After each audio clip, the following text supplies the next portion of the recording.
Have you ever noticed that there are people who don't attack crowds? They attack you, not because you're weak, not because you deserve it, but because toxic people have a special talent. They identify invisible vulnerabilities that you didn't even know you had, and they approach you as if sniffing out a specific kind of emotional light that only some people possess. The truth that almost no one accepts is simple.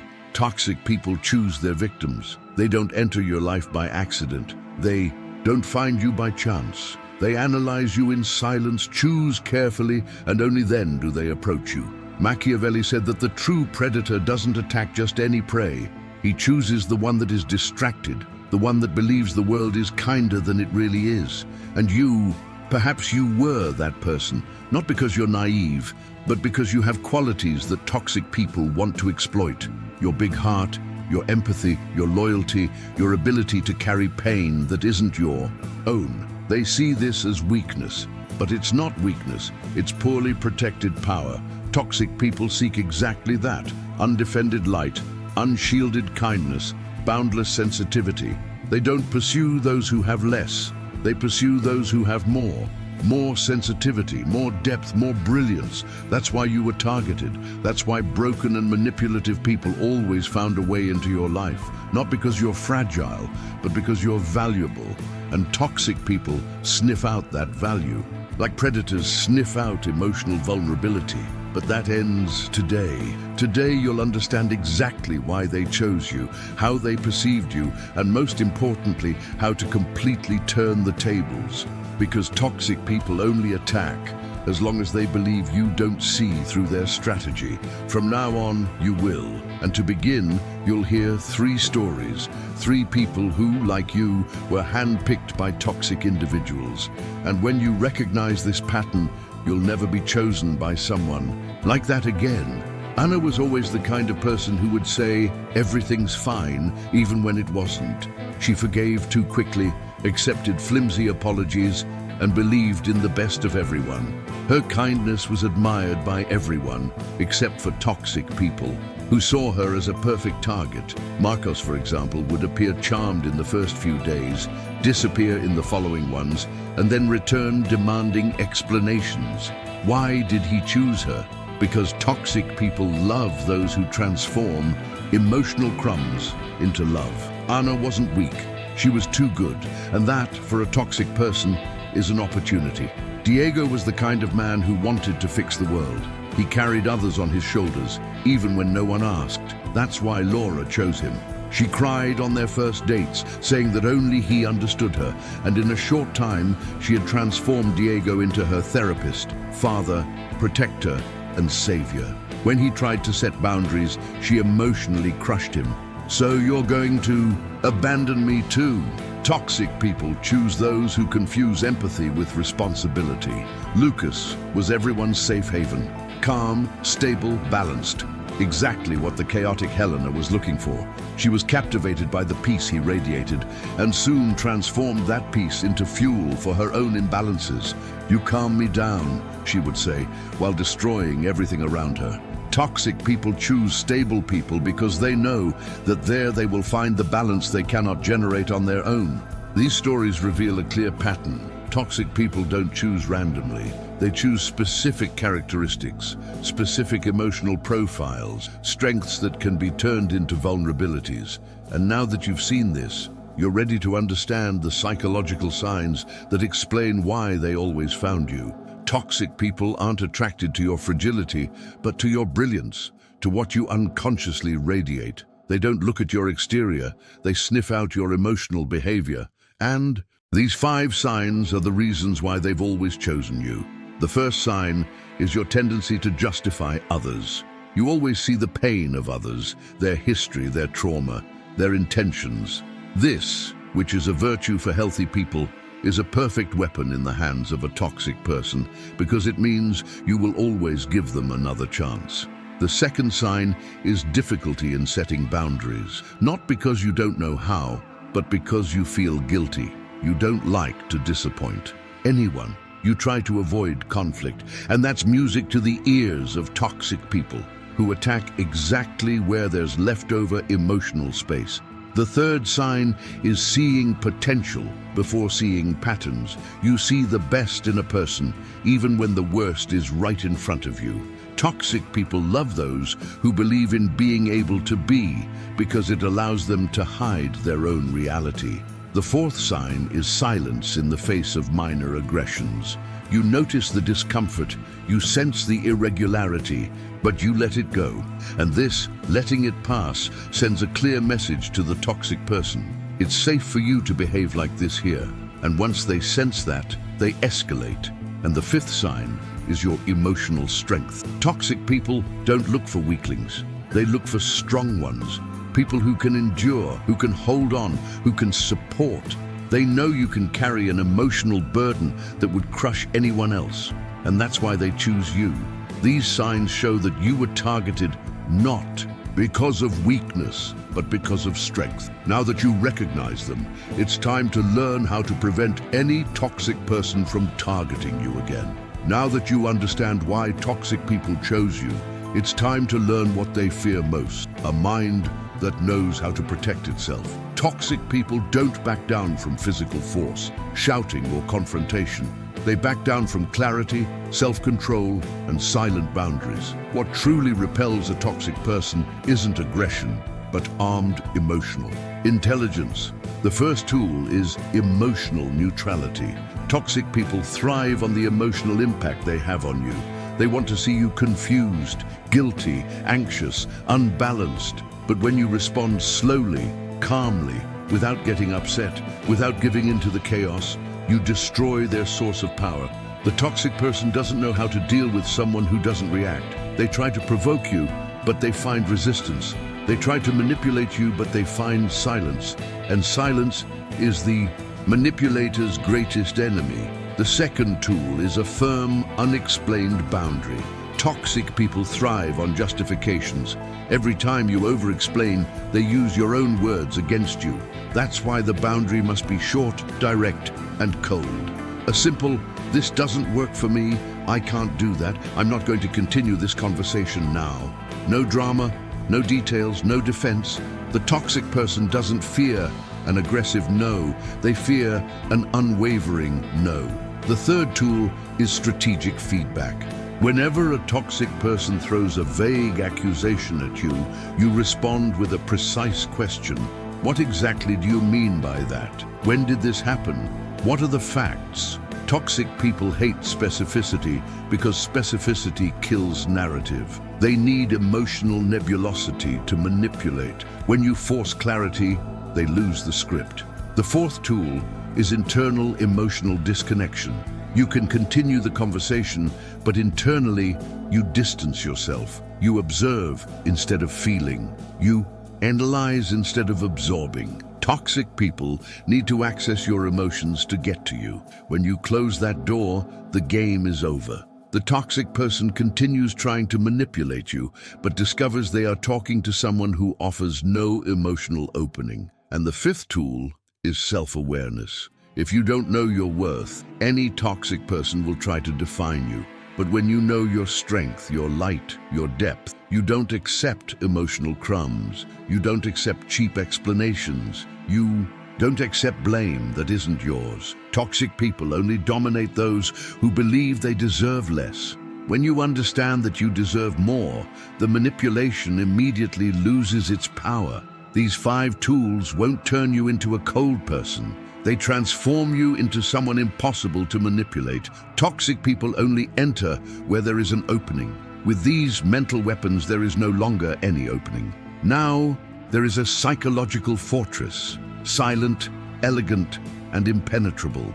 And it is precisely from here that we enter a new level, not only defending oneself, but making a toxic person realize that they chose the wrong victim. Defending yourself against toxic people is essential, but there's something even more powerful, making them unable to continue the game. The silent counterattack isn't aggressive, it isn't violent, it isn't emotional, it's strategic, elegant, precise. It's the kind of move Machiavelli would say makes the enemy fear without understanding how he lost. The first form of counterattack is to raise your emotional level. Toxic people thrive in chaotic environments. Drama, reactivity, defensiveness. They want you to react, explain yourself, get angry, wear yourself out. But when you remain calm while they try to drag you into the fire, the dynamic changes immediately. The toxic person realizes they are not dealing with an ordinary person. They realize you are not manipulable by their emotional chaos. The second way is to become unpredictable. Toxic. People need to understand your pattern in order to control you. They study your reactions, your responses, your triggers.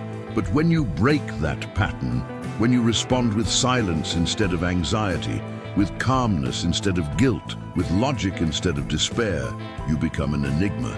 And toxic people are afraid of what they can't predict. The third form of counterattack is to take control of the pace. Toxic people try to accelerate discussions, rush decisions, demand immediate answers. They want to throw you off balance to manipulate you. But when you slow down, respond later, end conversations at the right point, you take control of the psychological timing of the interaction. And whoever controls the timing controls the game. The fourth method is strategic silence. Silence dismantles any toxic person because it negates what they most desire, your reaction. When they provoke and you don't react, when they accuse and you don't reciprocate the emotion, when they try to drag you into a drama and you respond with nothing, they feel they have lost power. Silence is the most elegant weapon there is. The fifth form of counterattack is selective withdrawal. It's not about running away, it's not about abandoning, it's simply about stepping out of the dynamic that the toxic person tried to create.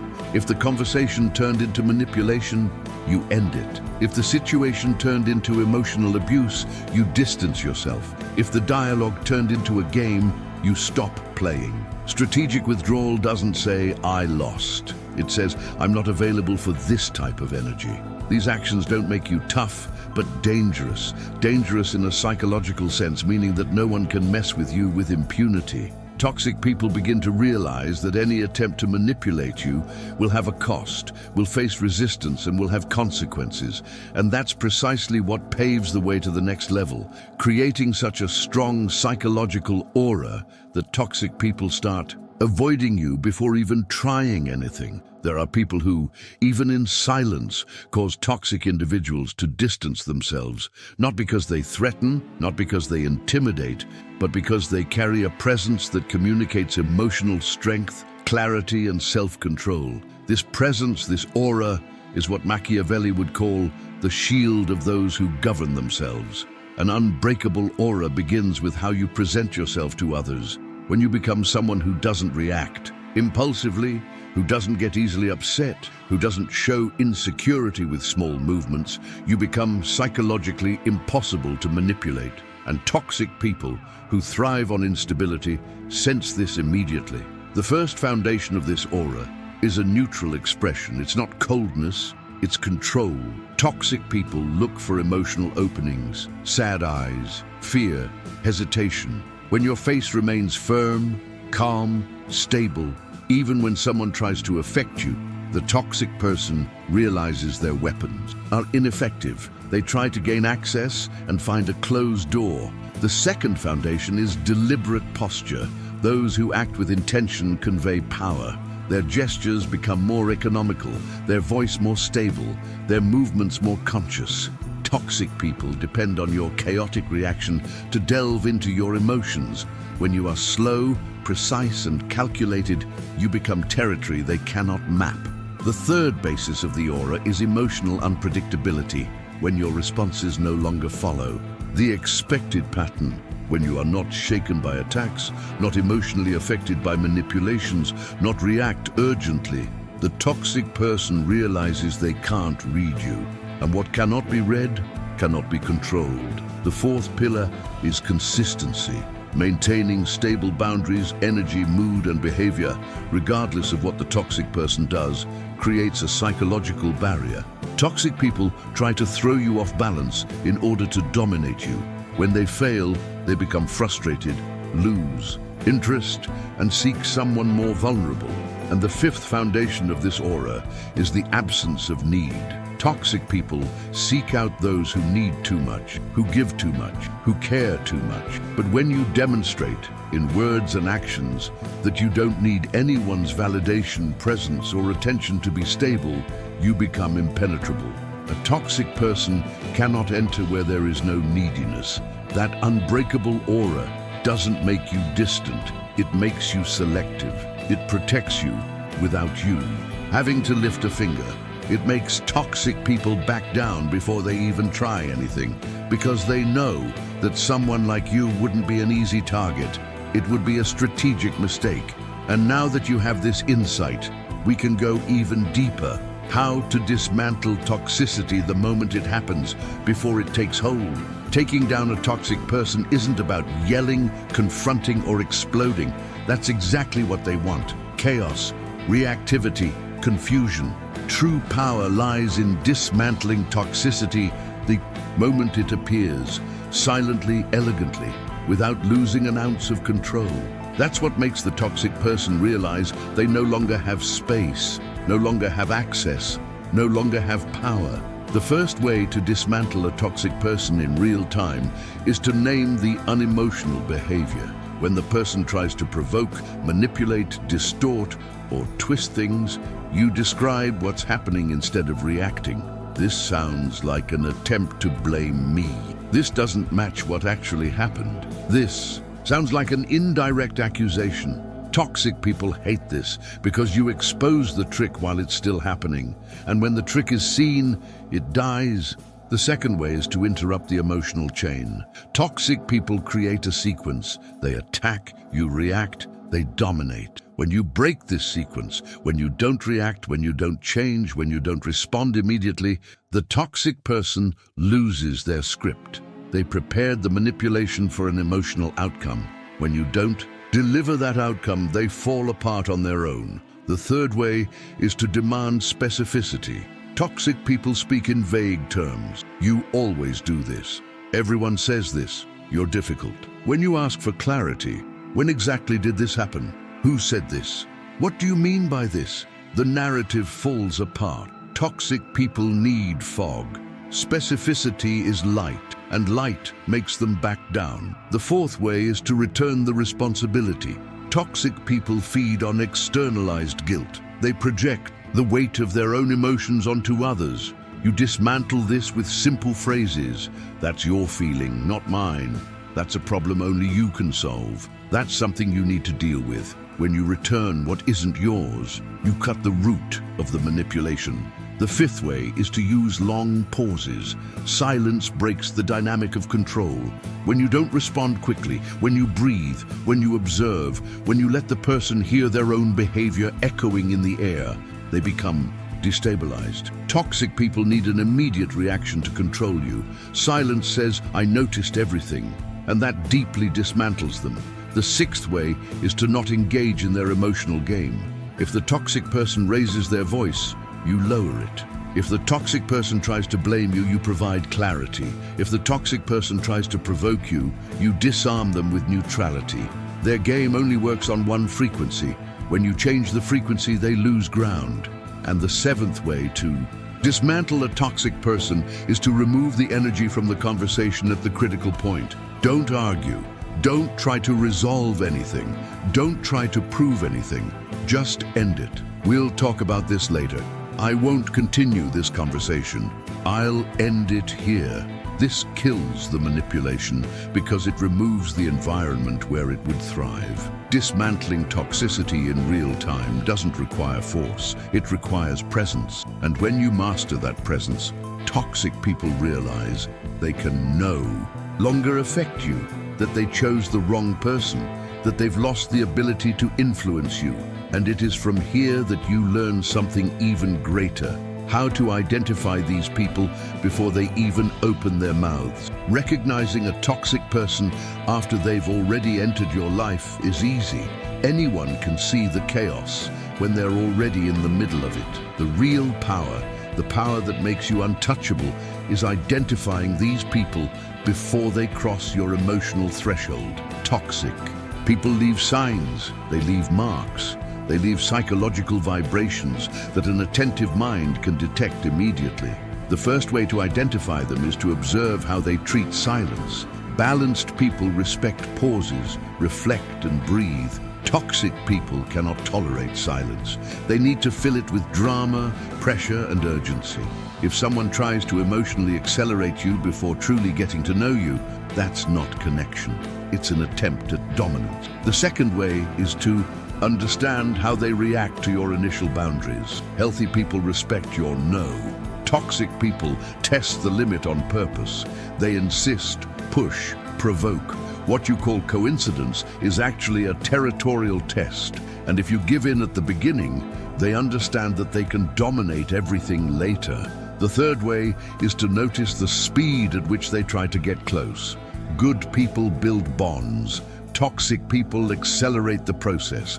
They connect too quickly, open up too quickly, compliment you too quickly, call you special too quickly. None of that is affection, it's strategy. Quick approach is a tool for emotional capture. The fourth way is to see how they deal with emotional responsibility. A toxic person always has a sad story ready to tell and never takes any part in it. Nothing is their fault. Everything is the fault of the world, their family, their ex, their boss, life. If someone carries chronic victimhood, you can be sure, when they enter your life, you will be the next one to blame. The fifth way is to perceive the uncomfortable magnetism. Toxic people have a strange charm, something seductive, intense, mysterious, but which, at the same time, leaves you uneasy. You feel attraction and alert at the same time. This internal conflict is not accidental. It's your body trying to warn you that something is wrong before your rational mind understands. The sixth form is observing the need for control, even subtly, wanting to know where you are, when you're coming back, who you're talking to, why you were late, why you didn't answer. At first it seems like interest. Later it turns into emotional surveillance. Toxic people can't stand not controlling their surroundings. And the seventh way is to notice how they respond to your light. Good people celebrate your happiness. Toxic people diminish, question, distort, or remain silent in its presence. If someone tries to dim your light in the first few encounters, it's because they know that if it continues to shine, you will see the shadow that person truly is. Identifying these people before they enter your life is your greatest weapon. Don't wait for chaos to erupt before realizing you've missed the mark. See it beforehand. Feel it beforehand. Sense it beforehand. Toxic people are great actors, but they leave small leaks, and when you learn to see those signs, you'll never fall for the narrative they try to sell you again. Now that you know how they choose you, how they recognize you, and how to dismantle them before they even get close, the decisive moment has arrived to completely reverse the game. There's a point in your evolution where you stop being the person toxic people choose and become the person they avoid. A point where your mind, your posture, and your aura send a clear signal. Don't try anything here. Toxic people sense vulnerability, but they also sense strength, and when they perceive too much strength, they retreat. Not because they respect you, but because they fear you. And psychological fear is the only language toxic people truly understand. The first way to turn the tables is to cut off the emotional energy they need to survive. Toxic people feed on your reaction, whether it's anger, tears, guilt, anxiety, or explanation. When you give zero emotional response, they collapse internally. It's like trying to light a fire with wet wood. Nothing catches, nothing works. They try to provoke you, and you remain firm. They try to confuse you, and you remain clear. They try to manipulate you, and you remain neutral. And it's in this contrast that they feel fear. You are not manipulable. The second way is to show that you are not emotionally dependent on anyone. Toxic people thrive on exploiting dependency because dependency is control. But when you demonstrate that you are fine alone, that you don't need approval or presence to remain stable, the toxic person loses their greatest instrument of power. Those who are not dependent cannot be controlled. and that terrifies manipulators. The third way to turn the tables is to assume moral and emotional authority without saying a word. Toxic people try to drag you down to control you. But when you maintain a higher level, calm, aware, whole, firm, they realize they can't drag you down. Their presence diminishes, yours grows, and this difference creates a psychological feeling they hate: inferiority. The fourth way is to demonstrate strategic unpredictability. Toxic people need to read you. They need to know exactly how you react in order to manipulate you. When you start acting outside the norm, responding differently, acting differently, setting unexpected boundaries, you become an enigma. And enigmas are dangerous to them. What they can't predict, they can't control. The fifth form is the silent withdrawal.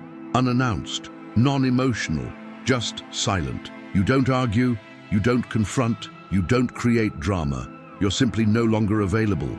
Toxic people expect war, a scene, shouting, tears, anything emotional.